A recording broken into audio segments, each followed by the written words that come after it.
Hey everyone, and welcome to The Explainer. Today, we're diving deep into the extraordinary, multi-decade career story of one of the most recognizable figures on the planet. We're going to completely break down the biophysical, tactical, and socioeconomic chronology of Cristiano Ronaldo. We are moving way beyond just the standard highlight reels here to really analyze the architecture behind his absolutely unprecedented athletic longevity. Right off the bat, I want you to just think about this number to scale the sheer magnitude of his achievements, 974. That is his staggering all-time career goal tally as of July 2026. I mean, it's a number that literally forces us to ask, how on earth can one athlete sustain that kind of output for so long? Because honestly, when you really look at the data, his career is essentially a relentless story of self-reinvention. It's a tale of survival against biological limits. He is quite literally defying biology, time, and football history across 4 entirely separate decades of professional play. It's just wild. Okay, let's dive into this. Here is our roadmap for today. We'll start with his origins and early adversity, move into the Manchester United transformation, cover the Real Madrid peak, look at longevity and international milestones, explore the billion-dollar empire, and wrap up with the ultimate legacy. Starting with Section 1, Origins and Early Adversity. So moving from the working-class neighborhoods of Madeira to sporting CP in Lisbon, at just 12 years old obviously required immense psychological resilience. But actually, his biggest hurdle was entirely physical. At age 15, he was diagnosed with tachycardia, which is an abnormally rapid resting heart rate. Left untreated, this dangerous diagnosis threatened to end his entire career before it even began. It required laser ablation surgery to cauterize irregular cardiac pathways. Amazingly, though, he was back in training within days. That acute health crisis acted as a huge catalyst for him. It essentially forged a lifelong, rigid physical discipline. From then on, he maintained a body fat composition of roughly 10%. He avoided alcohol entirely, a very personal decision influenced by the tragic early passing of his father. And really notably, he refused to ever get tattoos. Now, why does that matter? Because that specific choice directly enables him to make regular blood and plasma donations to the community without having to wait out those standard multi-month waiting periods. Moving right along to Section 2, the Manchester United transformation. Let's jump the timeline forward a bit to August 2003. After signing for a team record fee, his dynamic 30-minute debut against Bolton Wanderers featured such direct, high-volume dribbling that it left the Old Trafford crowd and even football legend George Best in absolute awe. But, to survive at the very top, a player has to adapt. Under the guidance of Sir Alex Ferguson, a critical tactical shift began. He evolved from a flashy, touchline-focused showman winger into a truly ruthless offensive force. He started prioritizing penalty box penetration and developed his pioneering knuckleball free kick technique, generating this unpredictable dip and swerve with almost zero spin. Pointing out the numbers here, this brilliant slide illustrates his statistical explosion perfectly. In his 2003-2004 season, he was sitting at 0.14 goals per game. But by the 2007-2008 season, he leaped to an astonishing 0.91 goals per game. That explosion culminated in 42 goals across all competitions, a domestic double, and that famous Champions League triumph in Moscow. Now for Section 3, the Real Madrid peak.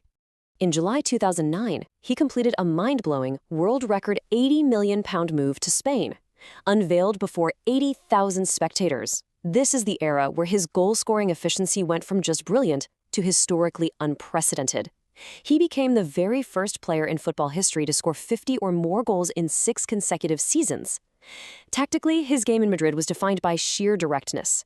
He attacked the blind side of center-backs, making these powerful runs from the left inside channel to meet crosses with impossibly high aerial leaps. And that style, it allowed him to maintain a staggering 1.03 goals per game ratio over 9 entire years. Now, what's really interesting about this slide is how it breaks down the golden age of El Clasico. This was a complete masterclass in 2 athletes pushing each other to their absolute limits. Looking at the head-to-head metrics against Lionel Messi, it's a fascinating dynamic. Messi leads in direct match wins, goals in direct matches, and Ballon d'Or awards. Meanwhile, Ronaldo holds the edge in all-time career goals and total appearances as of July 2026. It perfectly captures an era defined by 2 uniquely dominant forces. Let's look at Section 4, longevity and international milestones. Always seeking new challenges in his veteran years, his club journey took him from Juventus to a highly dramatic return to Manchester United, and eventually a pioneering transfer to the Saudi Pro League with Al Nassr. That move actually catalyzed a massive wave of elite talent moving to the region. But his international career, that is where his age-defying dominance truly shines. Tracing this timeline, we go from his senior debut in 2003 to winning the Euros in 2016. In 2025, at age 40, he was literally the Nations League top scorer. And by 2026, he became the first male player ever to score in 6 different World Cups. Along the way, he also passed Ali Daei to become the all-time top scorer in men's international history. If we look closely at his 2026 World Cup impact, we see exactly how he managed his physical output at that age. Playing as a central forward, his movement was incredibly calculated. He restricted himself to explosive bursts in the final third just to preserve his clinical finishing.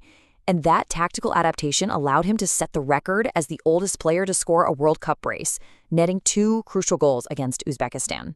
So, all of this on-pitch success naturally leads us to ask, how does an athlete actually monetize this unprecedented 4-decade longevity? It's a fascinating question, right? And it smoothly pivots our explainer directly into his massive off-pitch commercial strategy. Which brings us to Section 5, the billion-dollar empire. Over the years, he successfully transitioned from simply signing endorsement contracts to establishing direct equity ownership and strategic joint ventures. And the leverage required for a transition like that, it all comes down to this number, $1 billion.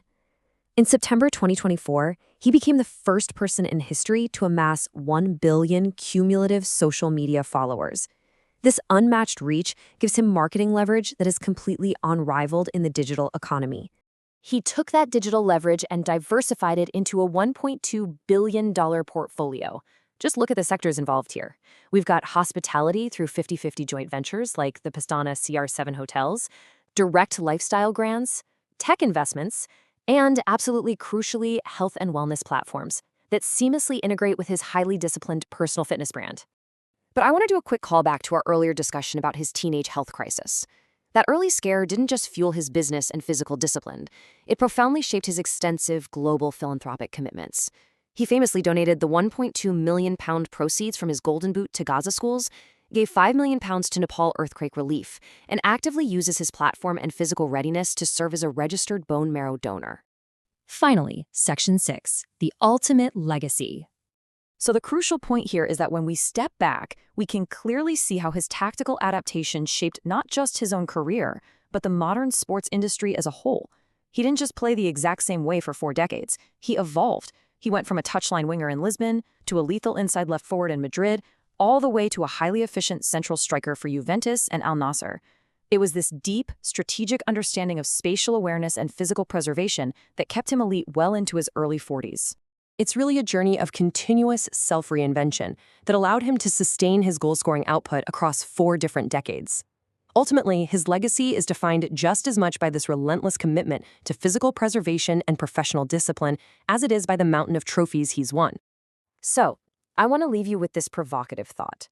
When you look at the sheer volume of goals, the tactical reinvention, and the massive corporate empire, who, if anyone, will ever replicate this unprecedented model of the athlete-entrepreneur? The standard has been fundamentally shifted for future generations. Thank you so much for joining me for this explainer. I really hope it gave you a whole new perspective on the data and the dedication behind the legend.